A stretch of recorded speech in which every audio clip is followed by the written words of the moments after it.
Hello, I am the cartoonist M. Rashid. Racketeering. I've used the term before. Let's play around with that a tiny bit. Racketeering is a type of organized crime in which the perpetrators set up a coercive, fraudulent, extortionary scheme or operation, a racket, to repeatedly or consistently collect money or other profit.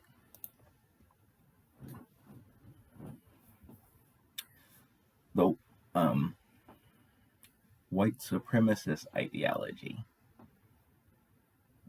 is the foundation of the version of racism used in the United States of America, which began from the moment the slavery era began, when the enslaved black Africans were permanently delegated to the bondsman class by law.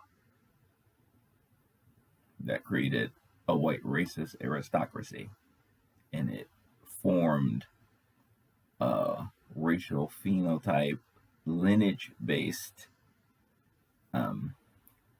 economic caste system that's been in place ever since. The formal abolishing of the slavery institution didn't change that. And the reason it didn't change is because the people who were empowered from the massive wealth building enterprise of the slavery institution worked to maintain their power ever since. And they did so using racketeering techniques. I talked about this before. Like there's certain members of the intellectual dark web who will disingenuously say things like there's no racism because on the books, legally, racism is illegal. So there can't be a systemic racism. Playing semantic word games and trying to bamboozle you and gaslighting grift moves. That's what that is. Systemic racism is real. And it is illegal to discriminate and abuse people based on race. So how can systemic racism function? It functions through an organized crime racketeering tactic, which is how the dominant political identity has maintained its power and position since the slavery era. So systemic racism functions from all the gatekeepers inside of your closed in economic bubble in which you primarily benefit. You make sure all the points of entry have your loyal henchmen there, and they determine who gets access or not according to the white supremacist ideology script. That's how white supremacy functions. That's how the white racist aristocracy maintains its dominant position as the machine. So that's the foundation of racism in America. That's how it works. It's a racketeering, organized crime structure. Now, on top of that structure, there is now a new grift compounded on top of that. And it's how the white racist aristocracy dealt with the civil rights era. The civil rights activists from the 50s and 60s, they worked to get they got forced Jim Crow segregation off the books. They successfully made that illegal. And then they successfully passed the 1964 Civil Rights Act and the 1965 Voting Rights Act. Their intention was that we build upon those so that the Black Americans, the former slave class, would finally be made economically whole after centuries of crude discriminatory abuse that plundered us of our wealth, preventing us from being economically included. We're supposed to receive, at the high level, the return of our stolen inheritance wealth, and in the form of our reparations, and to be made a protected class. So we cannot be, by law, exploited and plundered anymore. We are now a protected, economically included, wealth building class, to be left alone to build our wealth back up. The return of our reparations, and to be left alone to work in the markets and be okay finally. There shouldn't be any more poor people among us. That's what they were working towards. Now, the racketeering white racist aristocracy doesn't believe in that. They believe in maintaining their dominance, and in order to do so, they don't want to compete fairly with anybody. Fair competition means if I lose the game, then I lose, and I just have to accept it. And they don't believe in that. So they maintain their dominance by cheating and rigging the game. Hence the racketeering. So what they did was they sabotaged the Civil Rights Act of 1964, and instead of being a specificity act designed to pull the Black Americans up, they broke it.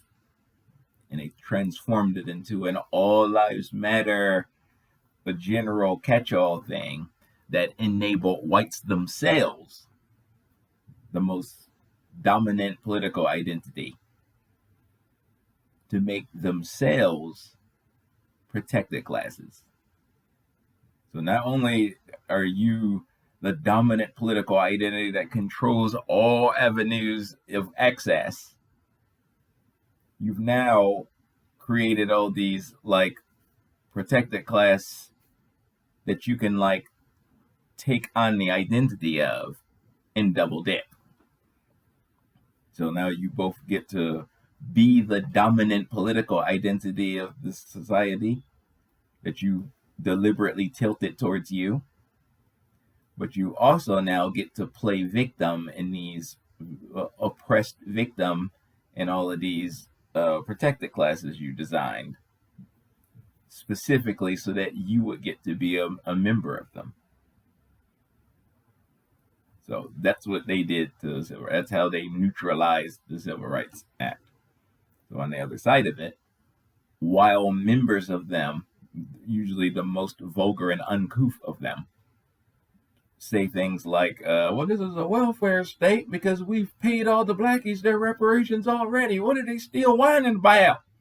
So when they say that nonsense, it's hard to tell whether they're saying it from ignorance and stupidity, or they're just playing the role. Because just because they sound that way doesn't mean they're ignorant. You know, so you could be pretty sophisticated in your grift moves and stuff and still be from the backwoods and somewhere in the deep south. You know, we associate that from watching popular entertainment that they're ignorant, but this is often not the case. They can be, you know, they may not be as sophisticated in their moves as the top of the white racist aristocracy, but they maintain their dominance. These are the sons of the Confederacy, and they got to survive being hung for treason because they're clever. You can't take that from them. By rights, they shouldn't be among us because those ancestors that betrayed the nation should have been hung from the gibbet. But they're still among us now. So you can't take that from them. They have some cleverness about them, enough to survive that. So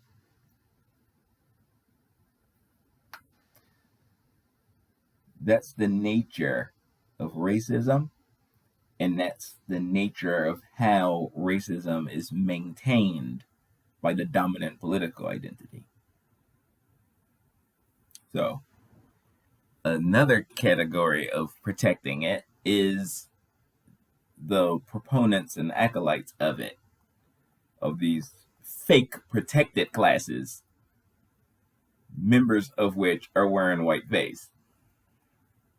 These white people in these fabricated protected classes they created for themselves to double dip are now the functional equivalent of a priest class going out and, preaching the virtues of their protected class and collecting monies and trying to like get people on board and, Now, because these protected classes are made up of complete grifting nonsense foolishness that's self-servingly empowering them on top of them being the dominant, you're double dipping your own empowerment because that's how they function. The only thing you can say to try to get me on board to believe this nonsense is to gaslight and lie. So when there's an actual sloppy report, it's sloppy in your arrogance that functions as the smoking gun to everything I'm telling you. You actually named the report what I'm saying right now. That you usurped the civil rights movement from the Black American and transformed it into nonsense. So on the other side, when they're like still trying to use this now broken catch-all all lives matter law to build themselves up, you, in having broke it, now get the ability to move in there and I also am oppressed. Look at me, I'm a protected class. See? So they actually named their report. Here's us usurping the civil rights movement. Let's hang out with them and get some of that magic on us. Because on paper, when people see what we're fighting for, they dismiss it as white shit. Because that's you.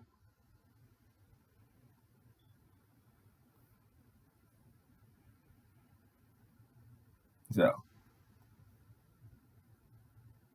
when these priest class acolytes of these fake protected classes show up trying to with their watchtower tracks trying to sway you to their side, and literally all they're using is lies and gaslighting and sloppy grift techniques and just saying trash and disrespecting you and disrespecting your own struggle.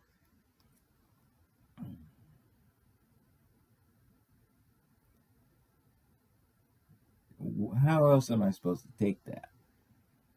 Do you expect me to take it seriously? And be like, oh, okay, I didn't know, and just forget everything I know about history and just accept you at your word.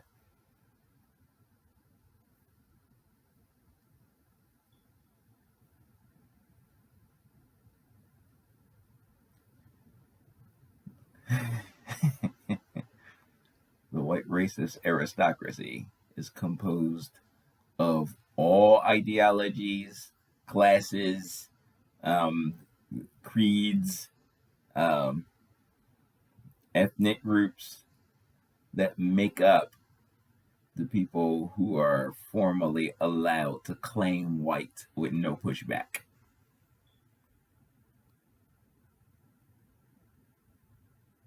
So you taking on a protected class while you are a white person comes with your anti-black savagery, your self-serving, thieving, grifting, anti-black American savagery is the lapel pin you're wearing in your protected class costume. And you can't preach your protected class mess without continuing the centuries-long trend of white people attacking the Black American former slave class. the American descendants of slavery. And the white racist aristocracy is bipartisan. It's composed of white liberal, it's composed of white conservative, it's composed of Republicans, it's composed of Democrats.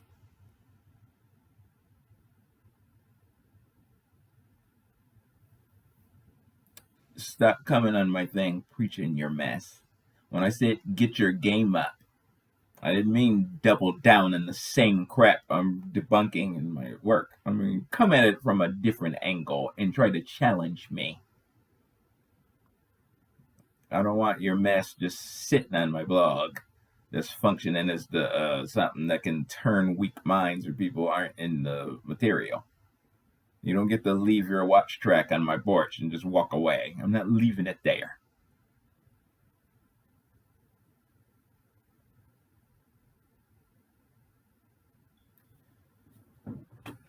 So yeah, this cartoon was inspired by what I'm hinting at. Somebody did exactly that. I mentioned it in the last video that I was thinking about whether I was gonna.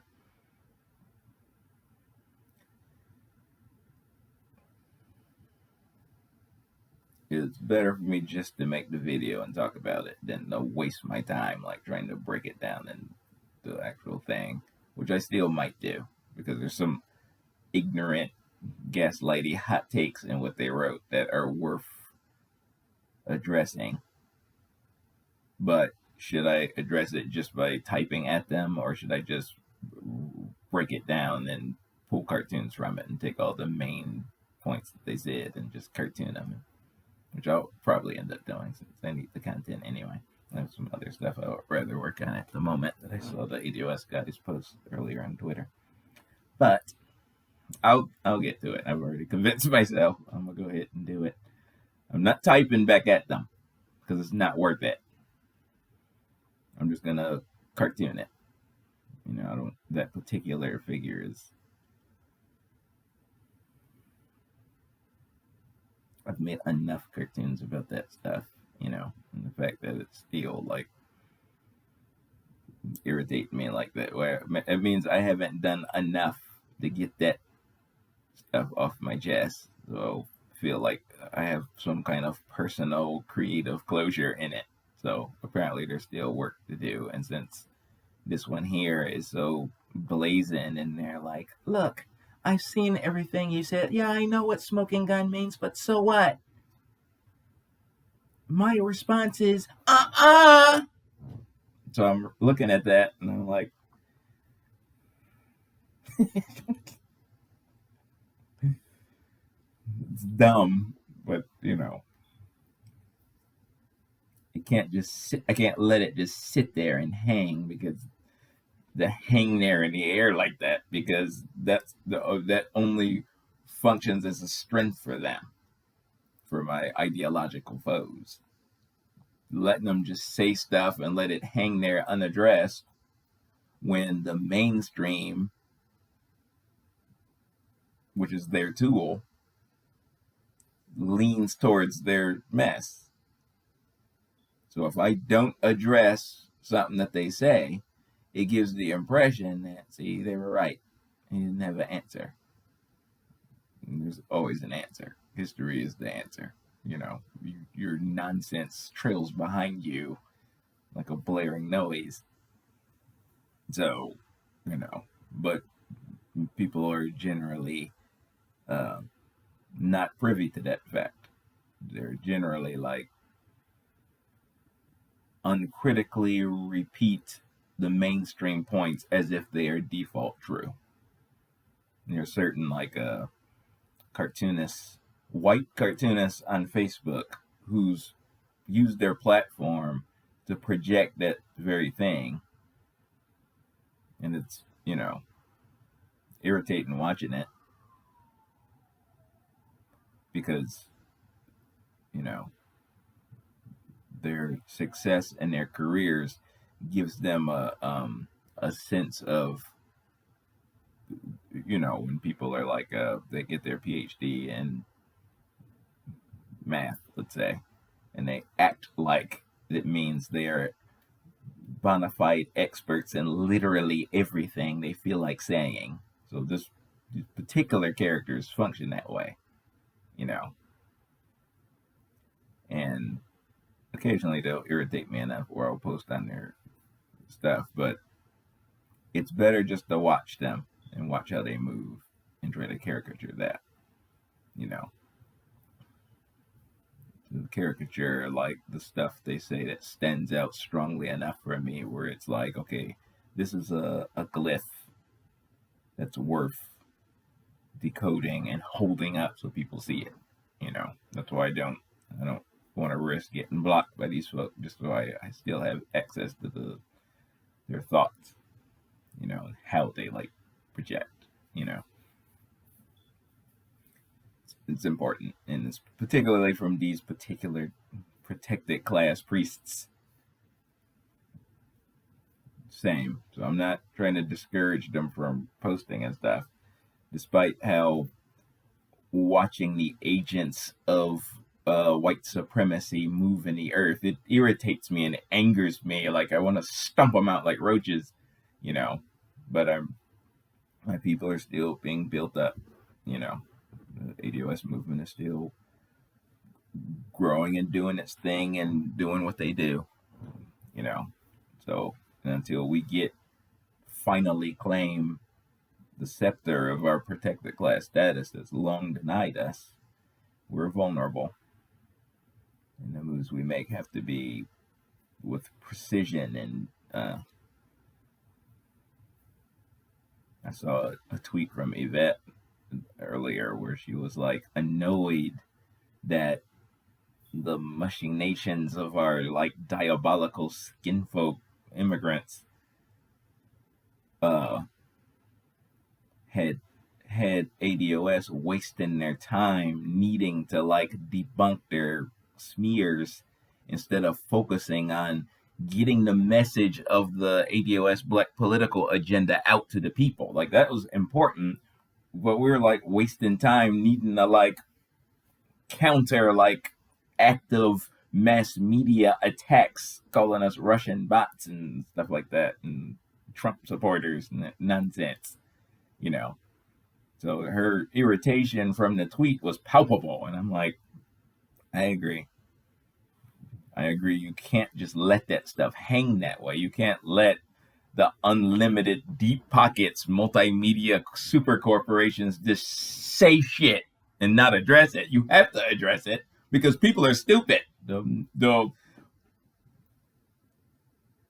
extraordinary delusions and the madness of crowds, people they'll catch on to it. The fact that people still quoting Talib's Medium article like it's real and he wasn't just a diabolical piece of filth, and they're just uncritically, oh, okay, this is y'all, without you know, people do that all the time. I have close family members who do it, you know, and they walk away, or you put all the evidence in front of them and they still walk away. Well, maybe there's still a little, you know, that's how people are. And the people with the unlimited deep pockets take advantage of that. Their understanding of like the psychology of like the human psyche on a population scale is pretty tight until they make their money, you know. That's why we're talking about mass media marketing and the TV commercials and stuff, and why it works so well. They have that stuff down to a science. They forged those techniques in the fire of like working out the baby boomers during the golden age of TV, and how like advertising spots. And so like I pushed this button and watching them jump like think, think. Oh, okay, tang, here we come. Like they work that trash out, you know. People can be stupid in crowds. When they're in the crowd, you can move them around like those schools of fish. They have that to a science, you know. So that's the part that makes me mad. I'm like, all I could do is like throw a pebble at the mass media machine as my personal platform as an artist. That's all I can do is like decode what the machine is kicking out to you Here's what it actually means. Here's what they're saying. And watch my people be like, shut up. Stop being mad at McDonald's. McDonald's loves us. We love plastic food. I'm like, okay. All you can do is do it. I can't give up. I can't, relax into, like Monique said, relax all your muscles. I can't do that. I gotta be me. I gotta do what I'm supposed to do with the gifts that I was provided by my Lord. That's all I can do. All right. Peace.